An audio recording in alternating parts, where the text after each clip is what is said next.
Well, let's speak to Mark Llewellyn-Slade right now, who's an honours and awards expert and founder of Awards Intelligence. Mark, thank you for your time this morning. Welcome. Morning, Kat. So just talk us through the process, actually, because we're told about this forfeiture committee that sort of decide whether the honours will be stripped. What's the process if somebody actually is stripped of an honour? Okay, although several politicians have asked the Prime Minister to strip Weinstein of his gong, the decision is actually down to the Honours Forfeiture Committee. It's an ad hoc committee set up or headed by Sir Jeremy Hayward, the head of the Civil Service. If their recommendation is that the honour should be withdrawn, the recommendation is then sent to the Queen via the Prime Minister, who makes the final decision. And essentially there are two black and white reasons why someone could be stripped of their honour, although the overriding question here is, has Weinstein brought the honour system into disrepute? Now, the first reason someone could be stripped is if they were sent to prison for at least 3 months for a criminal offence. And secondly, if they were censored or struck off by a professional or regulatory type body for something directly relevant to their honour. So, given that BAFTA, I believe, have suspended Weinstein's membership this week, this could potentially count, I guess. It seems that, you know, we're talking about this particular system more and more, actually, because in recent times we also had the case of Sir Philip Green, who still is just that, Sir Philip Green. And some would say, in fact, there were calls for him to be stripped of his honour for his misconduct, his wrongdoing to his employees, Mark. Well, let's not forget that the honour system is predominantly about highlighting and rewarding what I describe as extraordinary, ordinary people, rather than celebrities and other high-profile people. Well, there are two types of people that tend to get honours.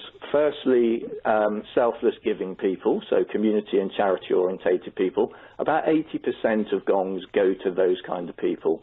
The rest, 20-odd%, go to those who are considered to be leaders in their field. Now, they may be eminent doctors, academics, actors, pop stars, business leaders, what have you. But you don't just get an honour for doing your job, or at least you shouldn't. Well, some would argue a little bit with that, because we mentioned David Cameron, actually, and the controversy surrounding the people that he was nominating for honours when he was Prime Minister, you know, included supporters, donors of the Conservative Party, and also friends of his as well. Well, Theresa May has certainly made it clear earlier this year that she wants the honour system to be more meritocratic, and I think she may be nodding towards some of the things other Prime Ministers like Cameron have done in the past, where it certainly appeared that his chums or those very close to him have been given gongs for things that perhaps a lot of other people have done. But I don't think that's the way Theresa May sees it, and she doesn't want to see the honour system going in that direction. Do you think, as we mentioned before, actually, that you know, there should be an overhauling of this particular system, and actually it should be looked at as to whether a Prime Minister, a future Prime Minister, does directly nominate somebody for an honour? I think the most important thing is that ordinary people put ordinary people forward. You've got to be in it to win it. And people just don't realise that anyone listening to your show this morning can nominate a friend or a family member or a business or community contact for an honour. But if you don't bother to put them forward, and it's easy to say, isn't it? I'm sure we've all been down the pub and said, you know, Fred and Vera deserve an honour for what they're doing. And then we all go home and back to our daily lives, and nobody actually puts pen to paper and puts them forward. And then we wonder why the Cabinet Office and ultimately the Palace never hear about these people all around the country, Bert in Bristol and Mavis in Macclesfield, doing all this great work. So we need to make more of an effort to put people forward if they're worthy. Just coming back to the case of Harvey Weinstein, and putting actually my personal thoughts aside and playing devil's advocate right now, I mean, what he was awarded his CBE for was actually for his contribution to the film industry. He was never awarded a CBE for being a moral example. No, absolutely. Yeah, he received a CBE back in, I think, 2004 for his contribution to the British film industry. And actually what that does do is highlight the fact that anyone based anywhere in the world can be nominated for a UK honour.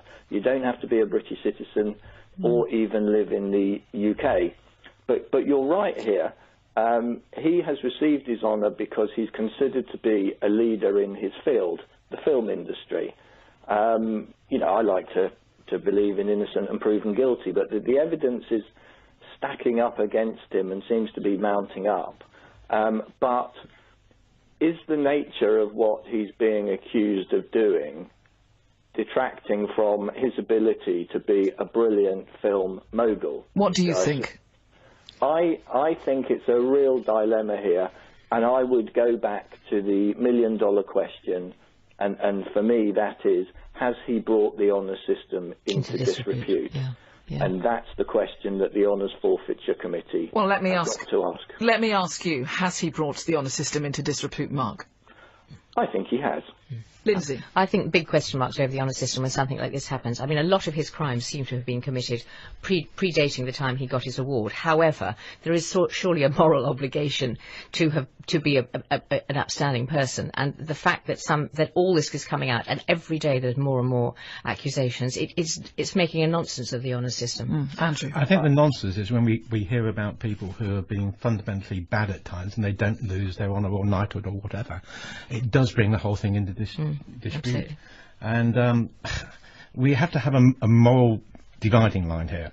And if somebody can be praised for what they've done, fantastic, and it can be for anything. Yeah. But if you fundamentally end up doing something wrong for society, And this then is you should big lose wrong. it. This is really big wrong, and years of it. Yeah, horrific. So that should not. There should be no question that it has. Well, thank you to all of you this morning. Thank you very much, Mark Llewellyn-Slade, for your time this morning. Honours and awards expert and founder of Awards Intelligence. Mark, thank you very much for joining us.